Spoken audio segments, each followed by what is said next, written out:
Hello everyone, Ray Waldo, the Bishop of Technology, raywaldo.com. Today we're going to be creating a boot SD card, and since Windows users have a lot of problems with creating SD cards, we're using the live CD of Ubuntu. You just put it into the CD drive and boot the computer, and it will come up to this screen. And if we use the Try Ubuntu option, click on the button below it, it will just load the Ubuntu program and operating system actually, and we'll have everything that Ubuntu has to offer on a Windows computer without changing your Windows computer at all. This will run entirely in memory without any change to your hard drive.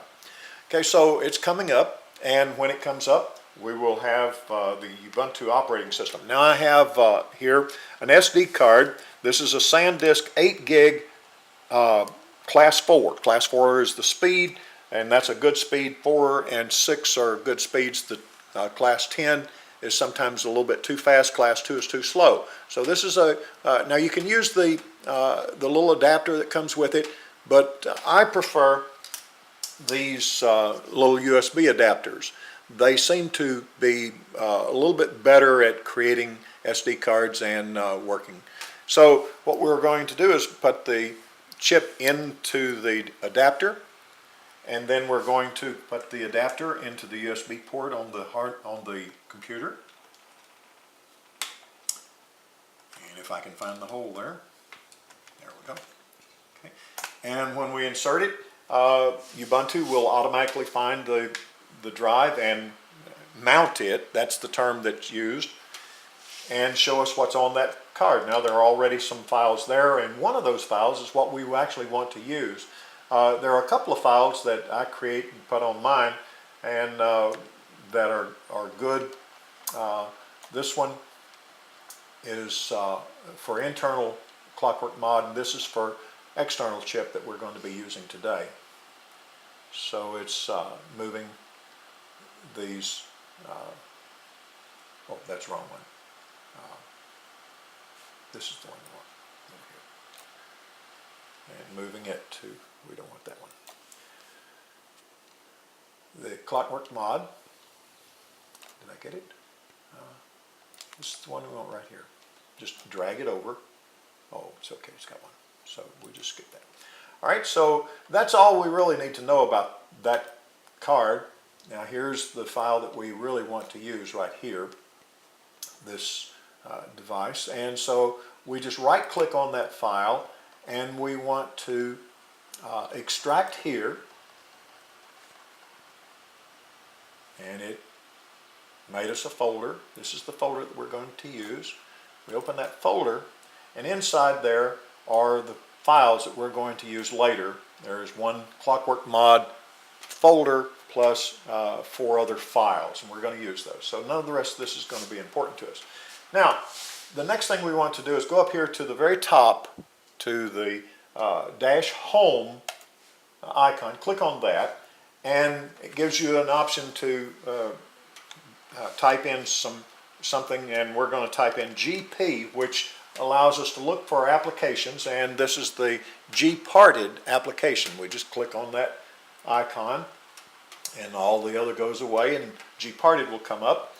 Now if you're using standard Linux, you must install the Gparted program. It does not come automatically installed. If you had installed Linux and run it from native Linux, then you must install that program using the Ubuntu Software Center. Now this is my hard drive. Let me pull in a little bit here so you can see this. And move it down a little bit. Just drag it like any other window. Okay. And this is 298, that's 300 gigabytes. That's my hard drive. We don't want to use that. We would be in bad shape if we did. All right, this is the 7.04, so this is 8 gigabyte SanDisk. Recommend using SanDisk for this.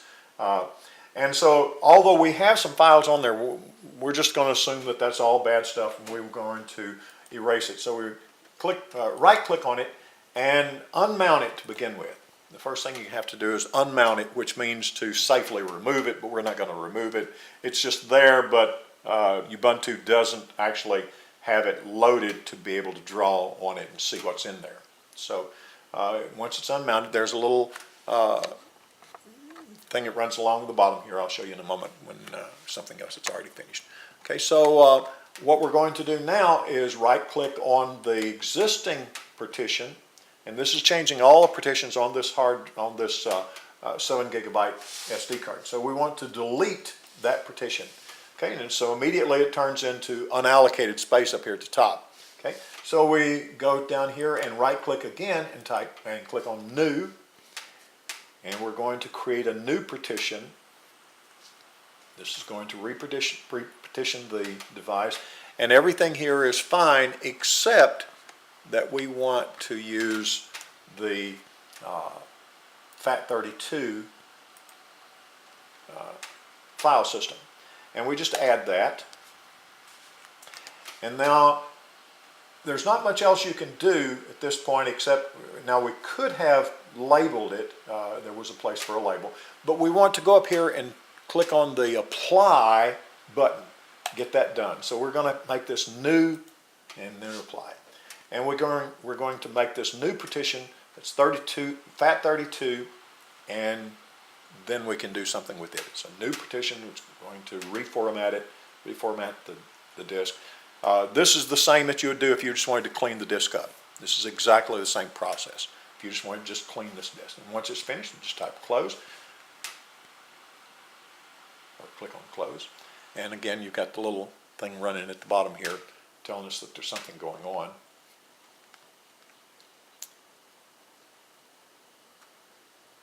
And when it's finished, there we go. Okay.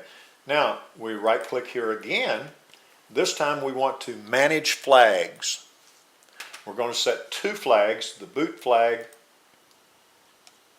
and the LBA flag. And we close that.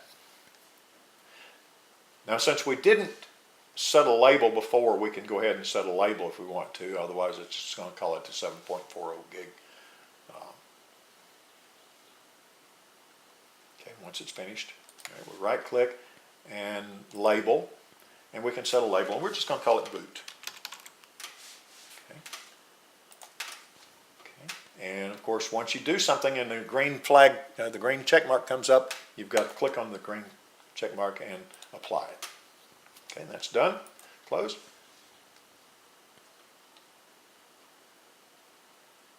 And once this little bar is finished at the bottom here,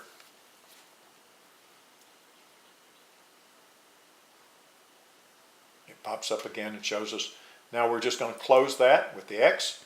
Now we go back over here to the folder that we had earlier on our desktop, and one thing that you've got to do at this point, now you've got to let me open this up for you so you can see everything. You've got to remove the SD card from your computer. Okay, so take it out. It's all done. Then we put it back in to remount it. Okay. When it's mounted, it's got another window comes up. Now we're just going to left click and box in. Well, it's still moving here. This little circle shows it's actually doing something. So let Linux finish with it. Okay, now it's finished. We're going to left click and box and just hold the left button down and box these 5 items. And then we're just going to left click again and drag them over here to this side. Okay. And once that's done, we're finished. We can close this. We can close this. And we can go down here to the little device over here on the side over here. Click on that little boot device, right click, and safely remove. That makes sure that all the writes are finished before it lets us go out. And then it will disappear when it's finished. Okay, it's gone. Now we can pull the device out. Okay, so get this out of the way so it doesn't get in our vision quite as bad. This little chip now, we can take it and put it into the Nook. Make sure the Nook's powered off. Put it into the Nook. Make sure the chip is seated down well. Press the power button until it flashes. The next thing we see should be a box. There we go.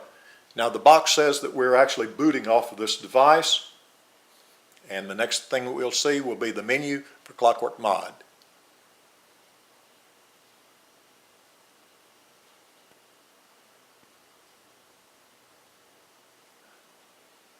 Okay, there you go. There's ClockWorkMod installed and running.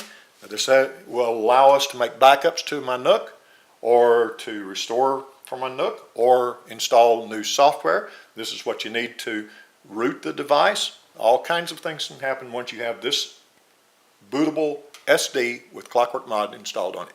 Okay, that's it for today. Be sure and check the website for all the links to the files that you need, and that's raywaldo.com.